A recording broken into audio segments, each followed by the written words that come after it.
Hello guys, welcome to our channel Anand academy. நாம் இன்றைக்கி current affairs May 24 பார்க்க போகிறோம். வாங்க. ஃபஸ்ட்டு கொஸ்டின் பாருங்கள். அமைச்சரவை அளவில் செயற்கை நுண்ணறிவுக்கான பிரத்யேக இலாக்கா உருவாக்கிய இந்தியாவின் முதல் மாநிலம் எதுன்னு பார்த்தோம் அப்படின்னா கேரளாவில் தான். ஃபஸ்ட்டு அமைச்சருக்கான முதல் பிரத்யேக இலாக்கா போர்ட்ஃபோலியோ அமைச்சிருக்காங்க. அதாவது இந்தியாவில் கேரளா மாநிலம் அமைச்சரவையில் செயற்கை நுண்ணறிவுக்கான தனியாக ஒரு துறையை உருவாக்கியிருக்காங்க. May 2026 கேரளாவில் புதிய ஐக்கிய ஜனநாயக முன்னணி அரசாங்கம் பதவியேற்றதை தொடர்ந்து மூத்த தலைவர் PK குஞ்சாலிக்குட்டி இந்தியாவின் முதல் அமைச்சராக பொறுப்பேற்றிருக்காரு. இந்த துறையானது எந்தெந்தக்கெல்லாம் முக்கிய கவனம் செலுத்துறாங்கன்னு பார்த்தோம் அப்படின்னா தொழில், வணிகம் மற்றும் தகவல் தொழில்நுட்ப துறைகளிலும் கீழ் உருவாக்கப்பட்டிருக்கு. இந்த ஆளுமை புதுமை, டிஜிட்டல் உட்கட்டமைப்பு, புத்தொழில் நிறுவனங்களுக்கு மற்றும் அடிப்படையிலான பொது சேவைகளுக்கு கவனம் செலுத்தும் அப்படின்னு நம்மளுக்கு சொல்லியிருக்காங்க. நெக்ஸ்ட் பாருங்க. நாசாவின் மேவன் விண்கலம் சமீபத்தில் எந்த கிரகத்தின் வளிமண்டலத்தில் ஐனோஸ்பியர், அதாவது ஐனோஸ்பியரில் முதன்முறையாக ஸ்வான் வுல்ஃப் எஃபெக்டை கண்டறிச்சுக்குன்னு பார்த்தோம் அப்படின்னா செவ்வாய் கிரகத்தில் தான். இப்போது இந்த நாசாவோட மேவன் விண்கலம் முதன்முறையாக வளிமண்டலத்தில் ஸ்வான் வுல்ஃப் எஃபெக்டை கண்டுபிடிச்சிருக்கு. சரி, இதை டீட்டெயிலாக பார்க்கலாம். ஸ்வான் வுல்ஃப் வுல்ஃப் எஃபெக்ட் அப்படின்னு நம்ம பார்த்தோம் அப்படின்னா சூரிய காற்று இல்லாட்டி சூரிய புயல் ஒரு கிரகத்தில் காந்தப்புலத்தை மோதும்போது, சரியா, ஐனோஸ்பியர் இருக்கும். ஸோ அதில் இந்த சோலார் விண்டு இல்லாட்டி சோலார் அந்த சூரிய புயல் அதை தாக்கும்போது அங்குள்ள அந்த மின் சுமையூட்டப்பட்ட துகள், அதாவது அந்த ஐனோஸ்பியர்னாலே நம்மளுக்கு என்ன இருக்கும் அப்படின்னா அந்த மின் சுமையூட்டப்பட்ட துகள்கள், மின்காந்த துகள்கள் இருக்கும். அது என்ன ஆகும்னா ப்ளக்ஸ் குழாய்கள் எனப்படும் காந்த அமைப்பின் வழியை தள்ளப்படும், சரியா, பர்பஸை போல தள்ளப்பட்டு வெளியேற்றுவதனால தான் இந்த பகுதியில் துகள் அடர்த்தி பெருமளவும் குறைகிறது, சரியா. அப்படி தள்ளும்போது அந்த பகுதியில் இருக்க துகள்களோட அடர்த்தி குறைகிறதுனால தான் இதை ஸ்வான் வுல்ஃப் எஃபெக்ட் அப்படின்னு நம்மளுக்கு சொல்கிறாங்க. ஸோ இது எப்படி பார்த்தோம் அப்படின்னா கடந்த 50 ஆண்டுகளாக பூமியை போல வலுவான உலகளாவிய காந்தப்புலம் கொண்ட கிரகங்களில் காந்தகோளில் தான் இந்த விளைவு காணப்படுது.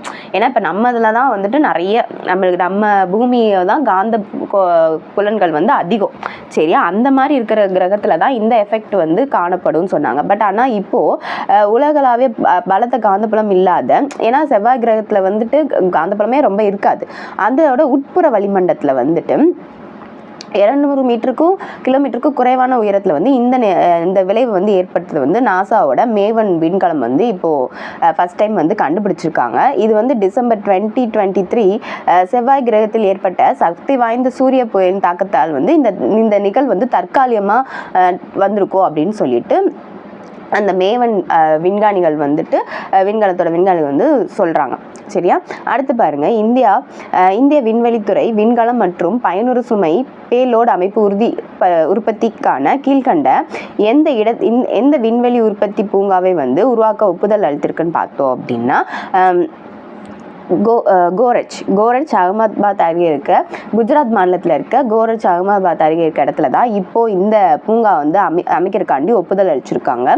இந்தியாவின் தனியார் விண்வெளி உற்பத்தி துறைக்கு ஆதரவளிக்கும் வகையில் குஜராத் மற்றும் தமிழ்நாட்டில் பொதுவாக ஒரு தொழில்நுட்ப வசதியை காமன் டெக்னிக்கல் ஃபேக்கல்ட்டிஸ் அமைக்கிறதுக்குன்னு ஒப்புதல் அளிச்சிருக்காங்க. விண்கலம் மற்றும் பயனுறு சுமை அமைப்பை உற்பத்தி செய்வதற்காண்டி அகமதாபாத் அருகே உள்ள கோரச் என்னும் இடத்துல விண்வெளி உற்பத்தி பூங்கா உருவாக்கப்பட உள்ளது. தமிழ்நாட்டில் பார்த்தோம் அப்படின்னா குலசேகரப்பட்டினத்தில் அமையுள்ள புதிய ஏவுதள வளாகத்திற்கு அருகே தூத்துக்குடியில் விண்வெளி வாகனங்கள் தொகுப்பு, ஸ்பேஸ் வெஹிக்கிள் அசம்பிளி மையம் மற்றும் ஏவுகணை வாகன அமைப்புகளின் உற்பத்தி, சோதனை, ஒருங்கிணைப்பு ஆகியவற்றிற்கான வசதிகளும் ஏற்படுத்தப்படும் சொல்லியிருக்காங்க.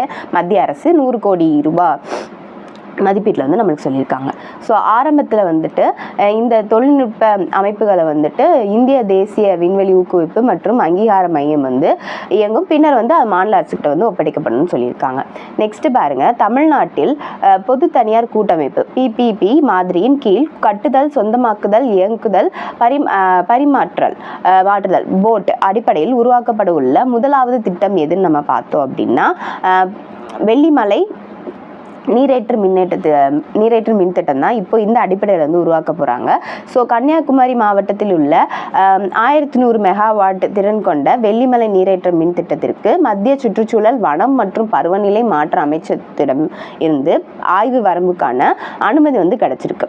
இந்த திட்டமானது வந்து பார்த்தோம் அப்படின்னா தமிழ்நாட்டில் பொது தனியார் கூட்டமைப்பு PPP பப்ளிக் பிரைவேட் பார்ட்னர்ஷிப் மாதிரியின் கீழ் போட், அதாவது பில்ட் ஓன் ஆப்ரேட் டிரான்ஸ்ஃபர் அடிப்படையில் வந்து உருவாக்கப்பட முதலாவது திட்டம் தான் இந்த வெள்ளிமலை மின் நீரேற்று திட்டம் வந்து. சரியா, இது ஒரு மூடிய சுழல் நதியற்ற அமைப்பா, closed loop of stream system சொல்றாங்க. ஸோ இதோட உச்சக்கட்ட மின் தேவையை வந்து சமாளிக்கவும் புதுப்பிக்கத்தக்க ஆற்றலை வந்து ஒருங்கிணைக்கவும் இது வடிவமைக்கப்பட்டிருக்கு. இந்த திட்டத்தில் தலா 275 மெகாவாட் திறன் கொண்ட 4 நிலத்தடி மின் உற்பத்தி அலகுகள் வந்து அமைக்கப்படணும். இது மொத்த நிறுவப்படும் திறன் பார்த்தோம் அப்படின்னா 1100 மெகாவாட்டா வந்து கொண்டு வந்திருக்காங்க. சரி, இப்போ அடுத்த கொஸ்டின் பாருங்க. 2026ஆம் ஆண்டிற்கான சர்வதேச அணுசக்தி முகமையின் கீழ் செயல்படும் பிராந்திய கூட்டுறவு ஒப்பந்தத்தின் RCA தலைவர் பதவி ஏற்றுள்ள நாடு எதுன்னு பார்த்தோம் அப்படின்னா இந்தியா தான் இப்போ இந்த வருஷத்துக்கான RCA தலைவர் பதவி வந்து ஏற்றிருக்காங்க. ஸோ சர்வதேச அணுசக்தி முகமையின் கீழ் வரும் பிராந்திய கூட்டுறவு ஒப்பந்தத்தில் 2026ஆம் ஆண்டிற்கான தலைவர் பதவி இந்தியா ஏற்றுள்ளது. மகாராஷ்டிராவின் நவி மும்பையில் நடைபெற்ற தேசிய பிராந்தியங்களின் 48வது கூட்டத்தில் வந்து இந்த அதிகாரப்பூர்வ அறிவிப்பு வந்து வெளியிட்டிருக்காங்க. ஆசிய பசிபிக் பிராந்தியத்தில் அணு அறிவியல் மற்றும் தொழில்நுட்பத்தின் அனுமதியான பயன்பாட்டை வந்து RCA வந்து ஊக்குவிக்குது.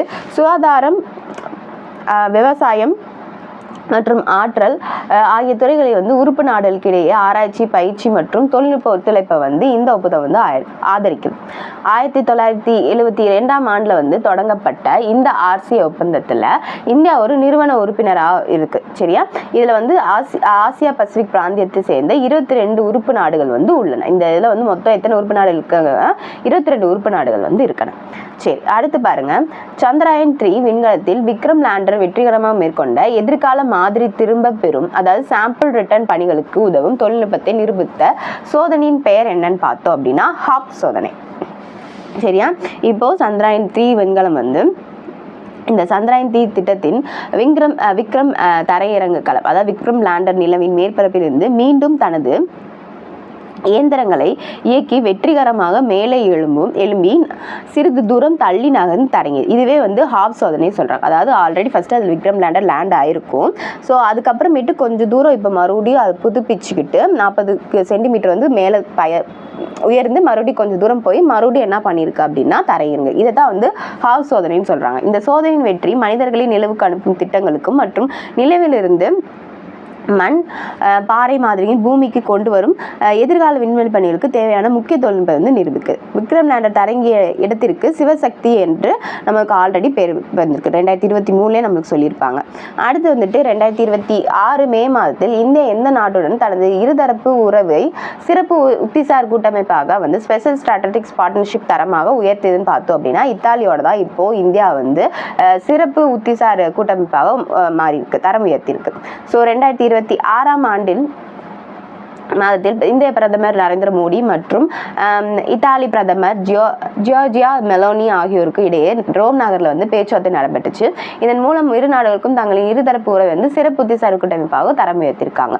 ஸோ இந்த தரம் உயர்த்தினதுல 2029ஆம் ஆண்டிற்குள் இருதரப்பு வர்த்தகத்தை வந்து கணிசமாக அறிவிக்க இரு நாடுகளும் ஒப்பந்தம் மேற்கொண்டிருக்காங்க.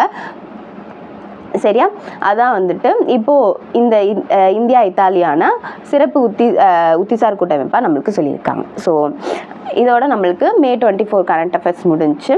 ஸோ இதுக்கு முன்னாடி போட்ட வீடியோஸும் எல்லாமே நம்ம சேனலில் இருக்குது. ஸோ மறக்காமல் சேனலை சப்ஸ்கிரைப் பண்ணிக்கோங்க. வீடியோ பிடிச்சிருந்துச்சுன்னா லைக் பண்ணுங்கள். தேங்க்யூ.